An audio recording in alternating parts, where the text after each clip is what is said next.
नमस्कार दोस्तों, मैं सोनम जैन और आप सभी देख रहे हैं सोनम जैन की कहानियाँ। और आज की कहानी है ननंद जी, हमारा रिश्ता तो सिर्फ आपके पैसों से है। यदि आप सभी को मेरे द्वारा लिखी गई ये कहानी पसंद आए तो चैनल को सब्सक्राइब कर लीजिएगा और पास में जो बेल आइकन का बटन है उसे प्रेस जरूर कर दीजिएगा, क्योंकि उसी से मिलेगी आप सभी को मेरी आने वाली हर कहानी की नोटिफिकेशन। कहानी पसंद आने पर वीडियो को लाइक जरूर कीजिएगा, क्योंकि जब आप करते हैं वीडियो को लाइक तो मुझे मिलती है कहानियाँ लिखने के लिए प्रेरणा। और कहानी को अपनों के साथ शेयर करना बिल्कुल ना भूलें। तो चलिए बिना टाइम वेस्ट किए कहानी शुरू करते हैं। मम्मी, मुझे 2,000 रुपये दीजिए ना। वही आज मॉल में मैंने एक नई ड्रेस देखी, वही मुझे लेनी है। अंजलि ने अपनी माँ कुसुम से कहा। तभी कुसुम कहती, कितनी बार तुझसे कहा है, तुझे जो लेना हो अपनी बुआ से कह दिया कर और पैसे उन्हीं से मांगा कर। अरे मम्मी, बुआ घर पर नहीं है ना, इसलिए आपसे कहा। घर पर नहीं है तो कहाँ गई? कहते हुए कुसुम कमरे में बाहर जा आती। तभी वहाँ सुनीता घर के अंदर आती। सुनीता को देख कुसुम कहती, अरे सुनीता दीदी, आपको कुछ चाहिए था क्या? कुछ चाहिए था तो मुझसे कह देती, मैं ला कर दे देती। इतनी धूप में आपको बाहर जाने की क्या ज़रूरत थी? तब सुनीता ने कहा, नहीं भाभी, वही तो मेरी दोस्त है ना मिनी, उसके घर उससे मिलने के लिए गई थी। कह रही थी कि मायके आ गई हूँ तो आकर मिल जा, लेकिन गई तो वह घर पर मिली ही नहीं, इसलिए वापस आ गई। तो बताकर जाया कीजिए ना दीदी। कुसुम ने कहा, आपको कमरे में देखा नहीं तो आपकी चिंता होने लगी। तब सुनीता कहती, अरे भाभी, छोटी बच्ची थोड़ी ना हूँ कि कहीं खो जाऊंगी। वैसे आप कमरे में आई क्यों थी? कोई ज़रूरी काम था क्या? तब कुसुम कहती, अरे नहीं दीदी, वही दोपहर हो गई है ना, और आपको तो दोपहर को चाय पीने की आदत है, बस पूछने के लिए आई थी, क्या आप चाय पियेंगी? तब सुनीता कहती, भाभी आप मेरा कितना ध्यान रखती हैं। तब कुसुम पूछती, तो आप चाय पियेंगी? हाँ भाभी, बना दीजिए। सुनीता कमरे में चली जाती। तभी अंजलि अपनी मम्मी कुसुम से कहती, मम्मी, आप कब बुआ के कमरे में गई थी? आपको तो पता नहीं था बुआ कमरे में है या नहीं, फिर झूठ क्यों बोला? तब कुसुम गुस्से में कहती, तू अपने काम से मतलब रखा कर। तुझे 2,000 रुपये चाहिए तो जाकर बुआ से पैसे ले ले। ठीक है, कहते हुए अंजलि अपनी बुआ के कमरे में चली जाती और कुसुम चाय बनाकर अपनी ननंद के कमरे में जाती, जहाँ सुनीता अंजलि को 2,000 रुपये दे रही थी। तभी कुसुम सुनीता से कहती, अरे दीदी, इसे इतने पैसे मत दिया कीजिए। तब सुनीता कहती, क्यों ना दूँ, मेरी भतीजी है और आप मुझे मना नहीं कर सकती। तब कुसुम ने हंसते हुए कहा, ठीक है, मैं नहीं पड़ती बुआ और भतीजी के बीच में, लीजिए आप अपनी मनपसंद मसालेदार चाय। थैंक यू भाभी। कहते हुए सुनीता ने चाय का कप उठाया। तब कुसुम सुनीता से कहती, वही दीदी, आपसे कुछ बात करनी थी। भाभी, क्या बात करनी है? सुनीता ने कहा। तब कुसुम कहती, रहने दीजिए दीदी, कोई ज़रूरी बात नहीं है, कहकर जाने रखती। तब सुनीता कुसुम को रोकते हुए कहती, भाभी बताइए ना, क्या बात है? तब कुसुम कहती, दीदी कहते हुए तो अच्छा नहीं लग रहा है, लेकिन भाई मेरे मायके में शादी है छोटी बहन की, तो 7,000 रुपये चाहिए थे। अब मायके में शादी है तो थोड़ा बहुत खर्च तो होगा ही, लेकिन मांगते हुए शर्म आ रही है। अभी कुछ समय पहले ही तो मैंने आपसे 10,000 रुपये उधार लिए थे, वह तो चुका नहीं सकी और 7,000 रुपये और मांगने पर आ गई। तब सुनीता कहती, अरे भाभी, 7,000 रुपये के लिए इतना क्या सोच रही हैं? लीजिए आप पैसे और जाइए अपनी बहन की शादी एंजॉय कीजिए। थैंक यू दीदी। कहते हुए कुसुम पैसे ले लेती और अंजलि से कहती, अब बुआ को परेशान करना बंद कर, चल मेरे साथ। कुसुम अपनी बेटी के साथ अपने कमरे में आ जाती, जहां उसका मोबाइल बज रहा था। फ़ोन उसकी छोटी बहन अनीता का था। उसने फ़ोन उठाते ही साथ कहा, अनीता, आ रही हूँ मैं। तेरी शादी के लिए अपनी ननद से मैंने 7,000 रुपये निकलवा लिए। अब तुझे जो चाहिए होगा वही मुझसे मांग लेना। मेरी ननद तो तिजोरी की वही चाबी है, जिसे जब घुमाओ तो और पैसे निकलवा लो। तब अनीता कहती, अरे दीदी, आप मूर्ख हैं, सिर्फ 7,000 रुपये क्यों मांगे, कम से कम 50,000 रुपये ले लेती। तब कुसुम कहती, मूर्ख मैं नहीं हूँ। मैं यदि एक साथ 50,000 रुपये मांग लेती ना तो उसे मुझ पर शक हो सकता था, लेकिन धीरे धीरे पैसे लेती रहूँगी और उसे पता भी नहीं चलेगा।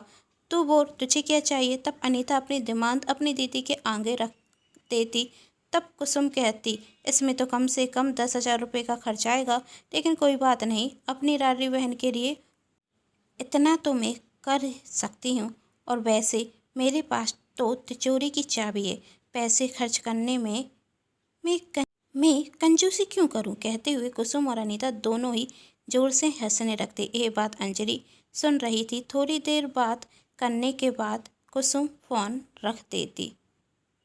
कुसुम दिखावे के लिए तो अपनी ननद सुनीता से बहुत प्यार करती थी, उसकी बहुत परवाह करती थी, लेकिन सच कुछ और था। वह सुनीता से नहीं, उसकी सैलरी से प्यार करती थी। सुनीता बचपन से पढ़ाई में बहुत होशियार थी, 3 भाइयों में सबसे छोटी थी, इसलिए पापा सबसे ज़्यादा उसी से प्यार करते थे। अक्सर माँ कहती थी, इतना प्यार दुलार अच्छा नहीं, बेटी बिगड़ जाएगी, आखिर इसे दूसरे घर तो जाना है। तब पापा कहते, अरे हम क्यों भेजेंगे अपनी बेटी को दूसरे घर, मेरी बेटी तो हमेशा मेरे साथ रहेगी। तब माँ कहती, कब तक हम इसके साथ रहेंगे, एक दिन भगवान हमें बुला रहेंगे। यह सुन सुनीता अपनी माँ से गुस्सा हो जाती और कहती, ऐसा कभी नहीं होगा। लेकिन होने को कौन तार सकता था। जब सुनीता ने 12वीं पास की तब उसकी माँ उसे छोड़कर चली गई, जिसके बाद सुनीता बहुत दुखी रहने लगी। उसके बड़े भाई की शादी हो गई थी, लेकिन वह नौकरी करते थे, इसलिए भैया और भाभी दूसरे शहर जाकर रहने लगे। 2 साल बाद सुनीता के दूसरे भैया सुनील की शादी हो गई और कुसुम उसकी भाभी बनकर घर आई। तीसरा भैया छोटा था, अभी दूसरे शहर में पढ़ाई कर रहा था। सुनीता ने कॉलेज में एडमिशन ले लिया, लेकिन कुसुम नहीं चाहती थी कि सुनीता आगे पढ़े। ससुर जी के आगे कुछ बोल नहीं पाई और मन में सोचा, कुछ कहकर बुरा बनने से फ़ायदा क्या, जब मेरी चन्नी नहीं है। वह अपने ससुर के सामने तो सुनीता से कुछ नहीं कहती, लेकिन जब ससुर जी दोपहर को घर पर नहीं होते तो वह कोई ना कोई बहाना बनाकर सुनीता से घर के काम करा रही थी। और धीरे धीरे उसने सुनीता से घर के सारे काम कराना शुरू कर दिया। सुनीता सुबह कॉलेज जाती और कॉलेज से आने के बाद घर के कामों में लग जाती और रात को अपनी पढ़ाई करती। सुनीता का मन पढ़ाई में था, इसलिए हर साल वह कॉलेज में प्रथम आती। अपना रिजल्ट सुनीता सबसे पहले अपने पापा को दिखाती, जिसे देख उसके पापा बहुत खुश होते और कहते, देखना बेटी, इसी तरह पढ़ती रहा कर तो तुझे तो बहुत अच्छी नौकरी मिलेगी, तू अपने तीनों भाइयों से ज़्यादा अच्छी नौकरी करेगी। ये सुन कुसुम का मुंह बन जाता और सोचती, मुझे क्या करना, इसकी नौकरी से शादी कर कर दूसरे घर चली जाएगी तो इसकी नौकरी का क्या अचार डालूंगी। जब सुनीता कॉलेज के तीसरे वर्ष की पढ़ाई कर रही थी तब उसके पिताजी का स्वर्गवास हो जाता, जिसके बाद सुनीता टूट जाती। उसकी सहेलियां उसे समझाती, सुनीता जो होना था उसे कौन बदल सकता है, लेकिन तुझे अब अपनी पढ़ाई पर ध्यान देना चाहिए। अंकर का तो यही सपना था ना कि तू पढ़ लिख कर एक अच्छी नौकरी करे, तू अपनी पढ़ाई पर ध्यान दे। सुनीता, हाँ, मैं पापा का सपना जरूर पूरा करूँगी, बहुत जल्द अच्छी नौकरी जरूर रखेगी। इसी तरह दिन निकलते गए और सुनीता का तीसरा वर्ष का रिजल्ट आ गया और हर बार की तरह सुनीता इस बार भी अपनी क्लास में प्रथम आई थी, लेकिन इस बार वह दुखी थी क्योंकि उसका रिजल्ट देखने के लिए उसके पापा नहीं थे। सुनीता अपने पापा की फ़ोटो के सामने जाकर कहती, देखिए पापा, मैं इस बार भी प्रथम आई हूँ। आप कहते थे ना कि मुझे एक सरकारी नौकरी करनी चाहिए, अब मैं बीएड करूँगी और उसके बाद अध्यापिका की सरकारी नौकरी करूँगी। आपका सपना जरूर साकार होगा, आपकी बेटी अच्छी नौकरी जरूर करेगी। कहते हुए वह अपने भैया और भाभी के कमरे में जाती और उन्हें रिजल्ट दिखाते हुए कहती, भैया अब मुझे बीएड करनी चाहिए। यह सुन कुसुम कहती, अरे ननद रानी, कितना पढ़ेंगी, अब तुम्हारी शादी की उम्र हो गई है तो मेरे ख्याल से अब तुम्हारे हाथ पीले हो जाने चाहिए। तब सुनीता कहती, भाभी आप तो जानती हैं ना कि पापा मुझे आगे पढ़ाना चाहते थे, तो मैं अपनी पढ़ाई पूरी करने के बाद शादी करूँगी। तब कुसुम कहती, देखिए ननद रानी, बुरा मत मानना, हम बेटी है और मुझे उसके भविष्य के बारे में सोचना है। बहुत जल्द मैं आपको फिर से बुआ बनाऊंगी, उसके बाद उसके बारे में सोचूंगी। अभी छोटे देवर जी की शादी करनी है, उसमें पैसे रखेंगे। अब आपके पापा कोई पैसों का पेड़ तो छोड़ कर गए नहीं कि मैं जाकर पैसे ले लूं। आप बताइए, आपकी पढ़ाई, आपकी शादी, आपके छोटे भाई की शादी और अपने दोनों बच्चों का पालन पोषण करने के लिए मैं पैसे कहाँ से लेकर आऊँ। तब सुनीता कहती, भाभी आप मेरी शादी की चिंता मत कीजिए, जब मैं कमाने रखूँगी तो अपनी शादी का खर्च उतारूँगी। आप जो पैसे मेरी शादी में खर्च करना चाहती हैं उन पैसों से मेरी पढ़ाई करा दीजिए। तब सुनीता के भैया कहते, देखो सुनीता, मेरे पास इतने पैसे नहीं हैं कि मैं तुम्हें इतनी महंगी पढ़ाई करा सकूं। तुम्हारी भाभी सही कह रही हैं, तुम्हें अब शादी कर लेनी चाहिए। सुनीता खूब रोती। तब सुनीता की दोस्त कहती, तू अपने बड़े भैया भाभी से बात क्यों नहीं करती, शायद वह तेरी मदद करते। सुनीता अपने बड़े भैया और भाभी को फ़ोन लगाते हुए कहती कि वह आगे पढ़ना चाहती है। तब उसके बड़े भैया भाभी ने जवाब दिया, शहर में हम अपना खर्च तो मुश्किल से चला पाते हैं, तुम्हारी पढ़ाई के लिए कहाँ से पैसे लेकर आएँ। तुम तो जानती हो हमारे दो दो बच्चे हैं, उनकी स्कूल की फ़ीस इतनी होती है तो तुम्हारी फ़ीस कहाँ से भरेंगे। माफ़ कर दो, हम तुम्हारी मदद नहीं कर सकते। यदि 2-5 हज़ार रुपये की ज़रूरत होती तो हम दे देते। और सुनीता ने जब अपने छोटे भैया से कहा तो उन्होंने कहा, अरे छोटी, मैं खुद भैया भाभी के भरोसे हूँ। मैं अभी नौकरी के लिए यहाँ से वहाँ चक्कर काट रहा हूँ। जब तक मेरी अच्छी नौकरी नहीं रखती तब तक मैं अपना खर्च नहीं चला सकता।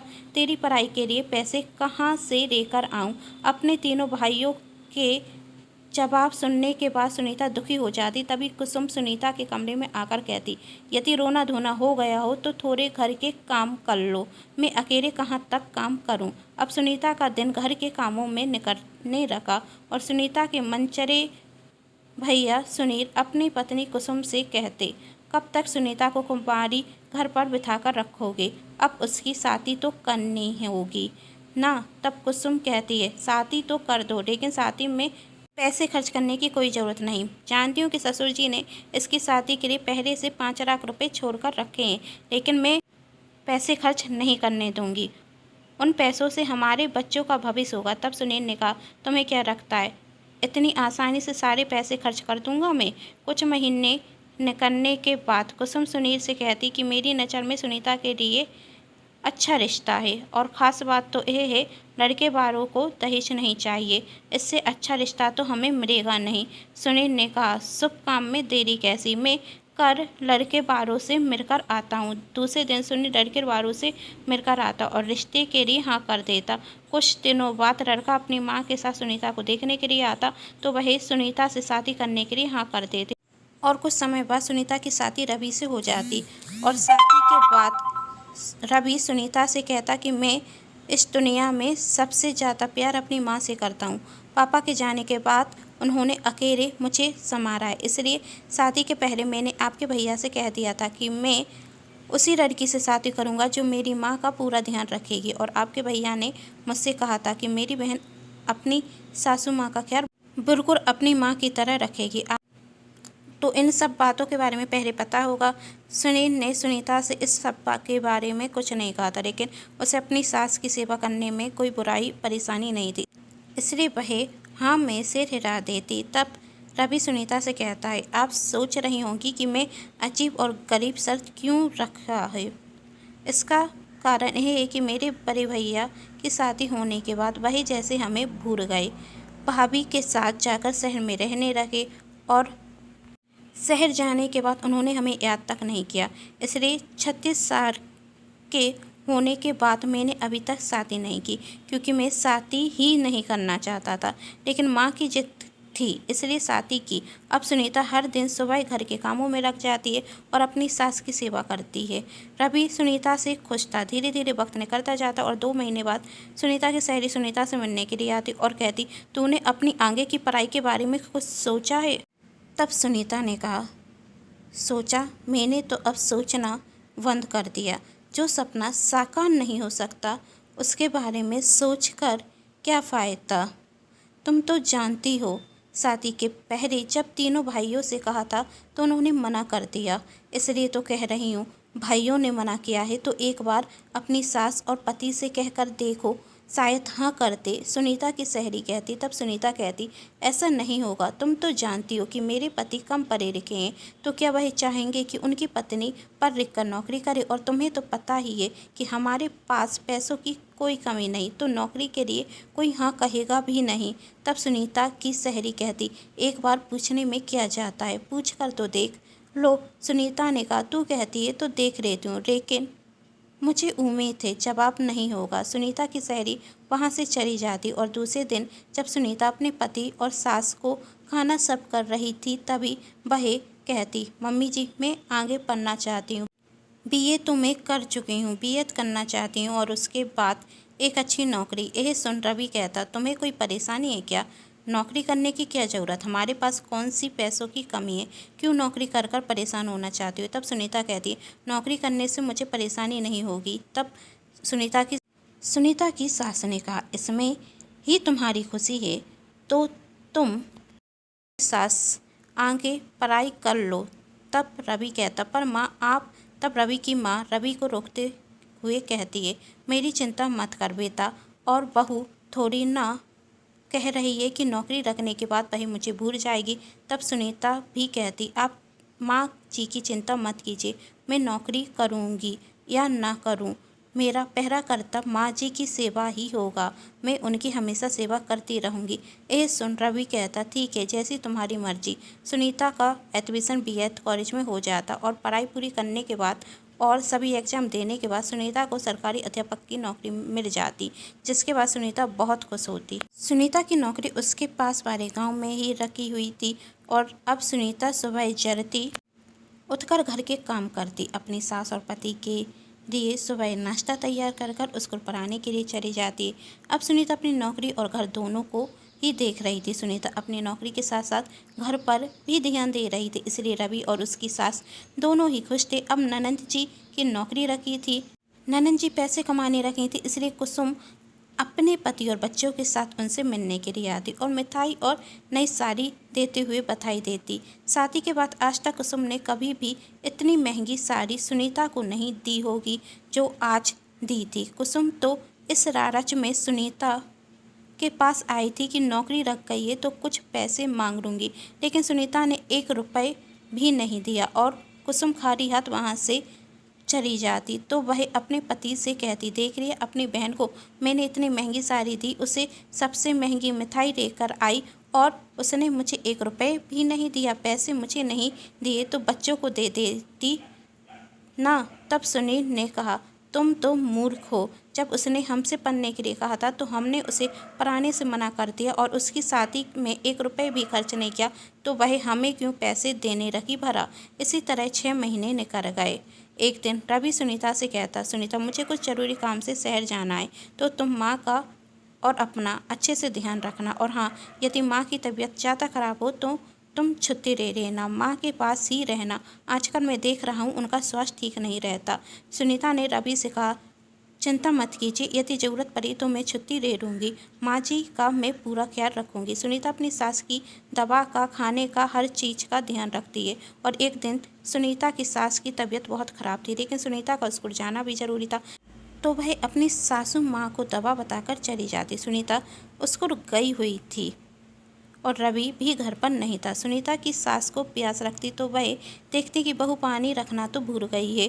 वह अपने कमरे से बाहर आती और सीढ़ियों से नीचे रसोई घर में पानी पीने के लिए जाती हैं। तभी उन्हें चक्कर आ जाता और वह सीढ़ियों से गिर जाती, जिससे उनके सिर पर गहरी चोट आ जाती। घर का नौकर सुनीता को फ़ोन करता, लेकिन सुनीता का फ़ोन स्विच ऑफ था, वह फ़ोन नहीं उठाती। तभी रवि वहां आ जाता और अपनी माँ को बेहोशी की हालत में देखकर घबरा जाता और वह उन्हें हॉस्पिटल लेकर जाता। तब डॉक्टर कहते, बीपी लो होने की वजह से यह बेहोश हो गई हैं, लगता है इन्हें आज सुबह की दवा नहीं दी। सुनीता जब स्कूल से घर आती तो नौकर उसे बताती कि बड़ी मैम साहब की तबीयत खराब है और छोटे साहब उन्हें अस्पताल लेकर गए हैं। सुनीता अस्पताल जाने के लिए तैयार होती कि तभी रवि वहां आता। सुनीता रवि से पूछती, अब माँ जी कैसी हैं, उन्हें क्या हुआ। तब रवि गुस्से में सुनीता से कहता है, तुम्हें क्या फ़र्क पड़ता है, तुम्हें तो सिर्फ अपनी नौकरी से मतलब है, तो जाओ नौकरी करो। तब सुनीता रवि से कहती, ऐसी बात क्यों कर रहे हो, मुझे भी माँ की फ़िक्र है। तब रवि कहता, यदि फ़िक्र होती है तो उन्हें समय पर दवा देती रहती, मैं 2 दिन के लिए शहर चला गया तो तुमने माँ का ख्याल तक नहीं रख पाया। मैंने कहा था ना तुमसे कि उनकी तबीयत ठीक नहीं है, तुम छुट्टी ले लेना, तुम छुट्टी क्यों नहीं ली। अच्छा होता कि मैं शादी नहीं करता, कम से कम माँ को अकेला छोड़कर तो नहीं जाता। मैंने तुम पर विश्वास किया, इसलिए तुम्हारे भरोसे माँ को छोड़कर गया, वरना कभी माँ को इस हालत में मैं अकेले छोड़कर नहीं जाता। तब सुनीता ने कहा, आज मेरा स्कूल जाना जरूरी था और मैंने माँ जी से कहा था कि वह दवा ले लें। तब रवि कहता, जब नौकरी रखी थी तब तो तुमने कहा था कि पहला कर्तव्य मेरी माँ की सेवा का होगा, तो आज क्यों भूल गई? सुनीता कहती, रवि तुम गुस्सा मत हो, माँ जी ठीक हो जाएंगी। तब रवि कहता, तुम्हें क्या फ़र्क पड़ता है, तुम्हारी माँ थोड़ी ना है, यदि तुम्हारी माँ होती तो तुम्हें पता चलता। तब सुनीता भी गुस्से में कहती, रवि मैं भी माँ जी का ख्याल अपनी माँ की तरह रखती हूँ, तुम अब तो जाता ही बोल रहे हो। दोनों में बहसबाजी होने लगती। तभी वहाँ सुनीता की भाभी कुसुम भी आती। रवि वहाँ से चला जाता और सुनीता रोते हुए अपने कमरे में चली जाती। कुसुम सुनीता से कहती, ये सब क्या है? सुनीता कहती, वो आज माँ जी को चक्कर आ गया और घर पर कोई नहीं था। तब कुसुम सुनीता से कहती, इसमें तेरी क्या करती? अब रवि की माँ तो पहले से ही बीमार है, उन्हें खुद अपना ख्याल रखना चाहिए ना। रवि ने क्या तुझे अपनी माँ की नौकरानी समझकर रखा है? कुसुम सुनीता को रवि के खिलाफ भड़काने लगती और कहती, चाहे कुछ हो, लेकिन रवि को तुझ पर इस तरह घर के नौकरों के सामने गुस्सा नहीं होना चाहिए था। देखो ननद रानी, इस तरह चलता रहा तो रवि तो तुम्हें अपना गुलाम बनाकर रखेगा। तुम पढ़ी लिखी हो, अपने पैरों पर खड़ी हो, आखिर क्यों करोगी तुम किसी की गुलामी? मैं तो कहती हूँ कुछ दिनों के लिए मेरे साथ घर पर चलो, रवि माफ़ी मांगता हुआ तुम्हारे पास आएगा। पर भाभी, सुनीता कहती। तब कुसुम कहती, पर मर छोड़ो ननद रानी और घर पर चलो। कहते हुए कुसुम सुनीता को अपने साथ घर ले जाती। कुसुम तो चाहती थी कि सुनीता रवि को छोड़कर उसके पास रहने के लिए आ जाए, क्योंकि सुनीता एक अच्छी नौकरी करती थी, उसकी नज़र सुनीता की सैलरी पर थी। और आज जब मौका मिला तो वह सुनीता को अपने साथ घर पर लेकर आ गई और उसने सुनीता को अच्छे से समझा दिया कि तुम खुद रवि को फ़ोन मत करना, यदि तुमने फ़ोन किया तो रवि को रखेगा कि तुम कमज़ोर हो और तुम्हें अपने आप को कमज़ोर साबित नहीं करना है। सुनीता कुसुम की बात मान जाती और आज 1 वर्ष हो गया, सुनीता ने कभी भी रवि से बात करने की कोशिश नहीं की और कुसुम इस 1 वर्ष से सुनीता की तनख्वाह पर ऐश कर रही थी। जब भी मन होता उससे पैसे मांग लेती। कुसुम ऐसा जताती जैसे सुनीता की उसे बहुत परवाह है। सुनीता भी सोचती कि मैं अपनी भाभी के बारे में कितना गलत सोच रही थी। रवि ने जब मेरा साथ छोड़ा तो इन्हीं ने तो मेरा साथ दिया। भाभी सच में बहुत अच्छी हैं। क्या कभी सुनीता को अपनी भाभी कुसुम की असलियत पता चल पाएगी? जानना चाहते हैं तो कहानी का अगला भाग जरूर देखें। और क्या होगा सुनीता और रवि के रिश्ते का, जानना चाहते हैं तो कहानी का अगला भाग जरूर देखें, जिसके लिए कर लीजिए चैनल को सब्सक्राइब, क्योंकि जब भी मैं लेकर आऊँ कहानी का नया भाग तो आप सभी को पता चल सके। कहानी पसंद आने पर चैनल को सब्सक्राइब, वीडियो को लाइक एंड शेयर जरूर कीजिएगा। Thanks for watching.